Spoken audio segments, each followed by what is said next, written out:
MJY 003 पाठ्यक्रम का अगला क्वेश्चन है, भद्रा से आप क्या समझते हैं? भद्रा के स्वरूप का वर्णन कीजिए। 7 चर करणों के अंदर 7वां करण जो है वो विष्टि है, जिसे भद्रा के नाम से भी जाना जाता है। अन्य चर व स्थिर करणों की अपेक्षा इसका अशुभ फल शास्त्रों में वर्णन है, इसलिए सभी शुभ कार्यों में इसके त्याग की बात की गई है। पौराणिक मान्यता के अनुसार भद्रा की उत्पत्ति महाकाल के वक्ष स्थल से हुई।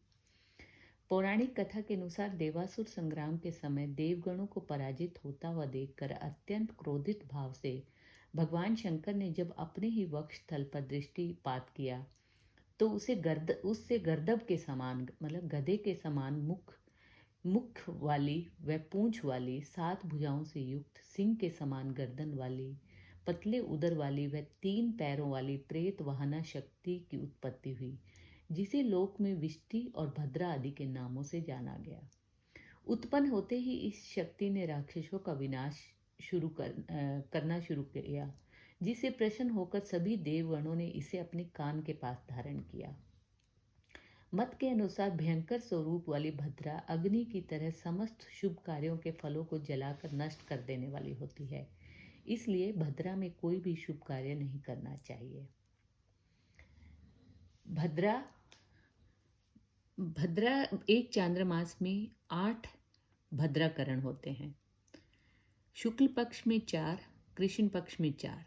शुक्ल पक्ष में चतुर्थी तिथि के उत्तरार्ध में भद्रा को हंसी के नाम से, शुक्ल पक्ष के पूर्वार्ध में, अष्टमी के पूर्वार्ध में भद्रा को नंदिनी के नाम से, एकादशी के उत्तरार्ध में भद्रा को त्रिशिरा के नाम से और पूर्णिमा के पूर्वार्ध में भद्रा को सुमुखी के नाम से जाना जाता है। इसी प्रकार कृष्ण पक्ष में 4 भद्रा हैं, जिसमें तृतीय तिथि के उत्तरार्ध में भद्रा को करालिका के नाम से, सप्तमी तिथि के पूर्वार्ध में भद्रा को वैकृति के नाम से, दशमी तिथि के उत्तरार्ध में भद्रा को रौद्रमुखी के नाम से और चतुर्दशी तिथि के पूर्वार्ध में भद्रा को चतुर्मुखी के नाम से जाना जाता है। अब भद्रा के प्रभाव में पृथ्वी, पाताल और स्वर्ग तीनों लोक आते हैं, इसलिए चंद्र राशियों के क्रम से भद्रा तीनों लोकों में भ्रमण करती हुई जिस लोक में विद्यमान होती है, उस लोक में उसका विशेष अशुभ फल होता है। परंतु चाहे भद्रा किसी भी काल में क्यों न हो, इसका शुभ कार्यों का वर्जन जो है, किसी भी काल में भद्रा हो तो नहीं करना चाहिए। आचार्यों ने ऐसा कहा है कि जीवन की इच्छा करने वालों को कदापि कोई शुभ कार्य भद्रा में नहीं करना चाहिए, किंतु गृहस्थ जीवन में अकस्मात अनेक बार ऐसी स्थितियां उत्पन्न हो जाती है जिनमें शीघ्र ही शुभ कार्य करना आवश्यक हो जाता है। परंतु भद्रा की स्थिति लगभग 30 घटी तक बनी रहती है, इसलिए आचार्यों ने भद्रा के मुख और पुच्छ आदि का भी विचार किया है।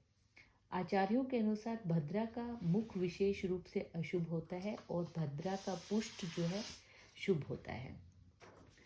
अब भद्रा जो है, भद्रा करण का वास किन राशियों में होता है? यदि कर्क, सिंह, कुंभ और मीन राशियों में चंद्रमा हो तो भद्रा का वास मृत्युलोक में होता है।